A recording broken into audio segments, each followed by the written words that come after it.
Micromar, entidade de apoio à micro e pequena empresa, promove o associativismo empresarial, estimula o crescimento e o desenvolvimento do seu negócio.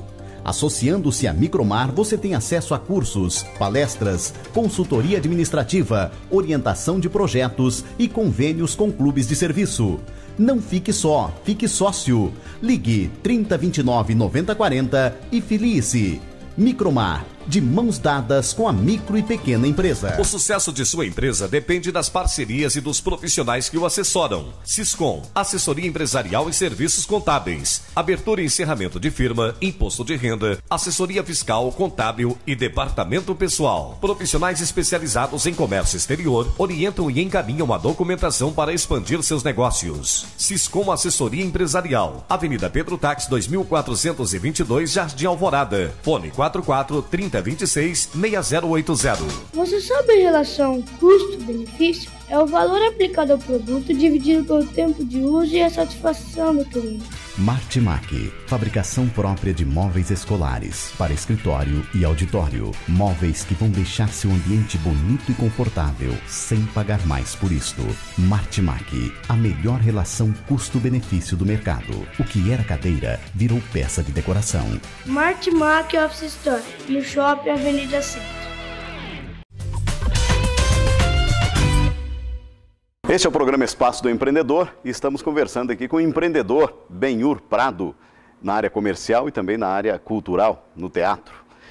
A gente falava no bloco anterior sobre a questão da família, às vezes escolher, influenciar, né?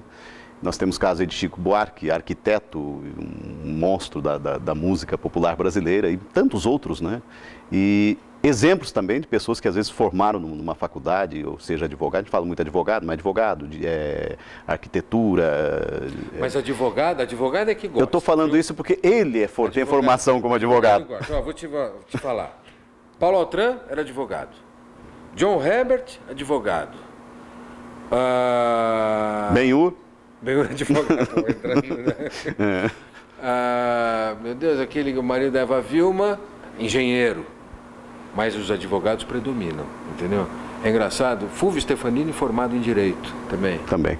Então você percebe que as pessoas elas buscam uma formação, mas a um determinado momento elas resolvem partir, descobrem. O teatro é uma descoberta. Como que você descobriu? No começo parece que você falou alguma coisa que estava fazendo o curso e descobriu isso de ator. Eu estava muito bem na minha faculdade, com a minha namorada, com a minha vida estável, tranquila, em paz, pacata, em dia, tudo certinho.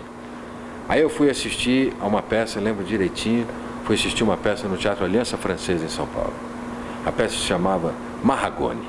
Mahagoni de um dramaturgo alemão que se chama Bertolt Brecht. Sim. Esse autor, um autor importantíssimo, muito montado no planeta inteiro, conseguiu mexer com o meu espírito. E eu confesso que eu saí daquela peça que se chamava Mahagoni, que era a história de uma cidade onde tudo era permitido. Então a visão do autor era exatamente essa. Tudo era permitido. A única coisa proibida na peça era proibir. Entendeu? É proibido proibir. Então, ou seja, é um chavão, mas é um chavão que, na verdade, era o que acontecia na Alemanha na terceira década do século passado, entendeu? Então, claramente, vendo as posições da justiça, do direito, e ali eu entendi claramente que justiça e direito são duas coisas completamente diferentes e antagônicas. E aí eu passei a me desinteressar completamente pelo direito. Ainda bem, você quer pela justiça, né? Pelo direito. Pelo direito, mas automaticamente pela justiça. Então, eu passei a um período da minha vida que eu não acreditava mais em nada que viesse, nem das mãos, nem na boca de qualquer pessoa que tivesse com aquele canudo na mão. Claro que isso, uma coisa juvenil e tal, isso passa, você passa a entender as coisas, mas eu entrei no teatro assistindo Brecht. Foi o que me levou ao fundo do poço da minha vida naquele momento, em que me questionou o que realmente eu queria fazer da minha vida como ser humano.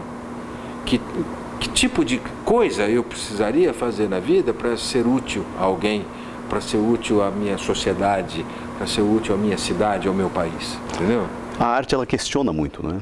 Tanto que no período da repressão militar, né, a cultura, o ator, o escritor, o compositor, o músico, o pintor, ele expressava de alguma forma, procurava expressar esse sentimento que muita gente teria vontade e não conseguia. E na arte você consegue questionar, né, e sempre foi assim, a vida, você tem que criar, a história. Né? Porque você tem que criar. A função do artista é a criação.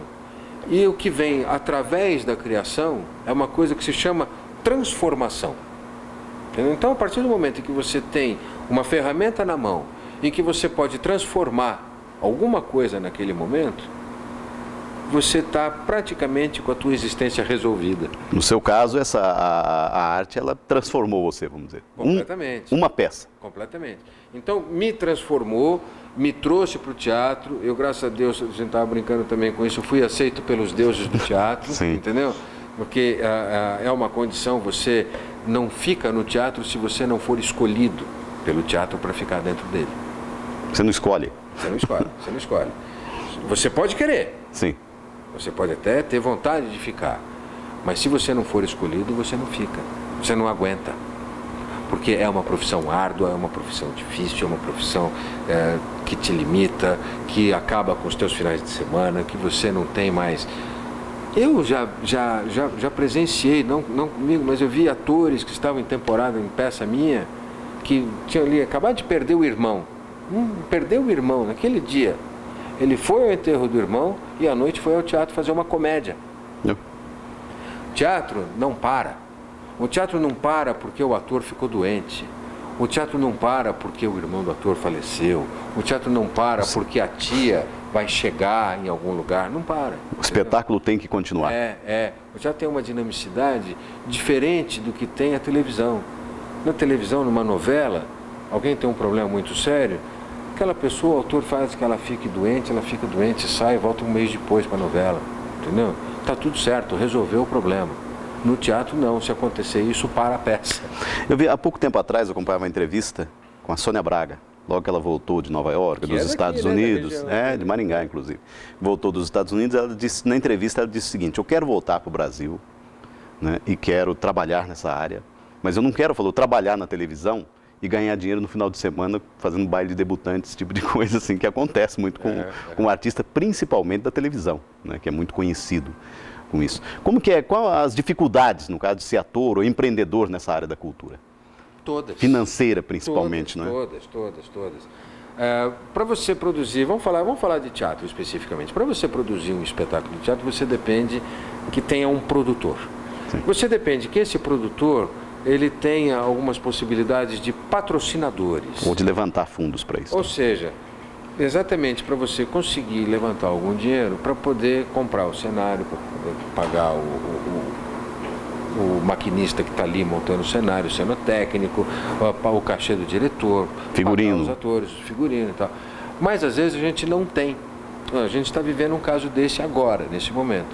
A gente está no início, iniciando mesmo já, aí tem 15 dias, a gente já está trabalhando uma peça que se chama O Mercador de Veneza, que é uma peça do William Shakespeare, que tem 30 pessoas em cena.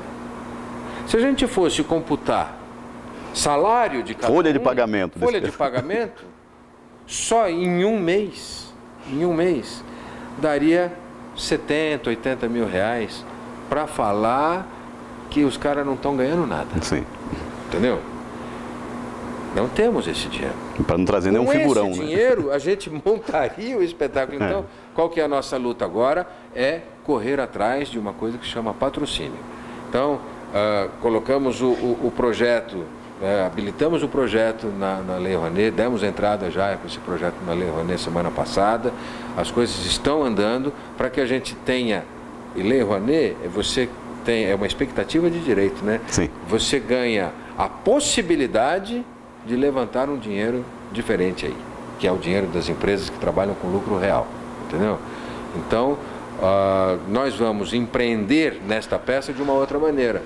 Embora com esse mecanismo a gente vai sair vendendo ingressos, nós vamos vender meia dúzia de ingressos para você, meia dúzia de ingressos para você, entendeu? E cada um que é amigo vai comprar um tanto para a gente fazer um volume de pessoas, fazer um volume de caixa para que a gente para que a gente possa efetivamente levantar esse espetáculo. Então é uma maneira de se resolver isso. Estamos conversando com o Benhur, falando sobre empreendedorismo na área cultural e artística. Nós vamos a mais um breve intervalo comercial e retornaremos falando sobre isso, como que o empresário pode participar também neste empreendimento, vamos dizer assim, que é a cultura e muito importante para toda a população. Voltamos já.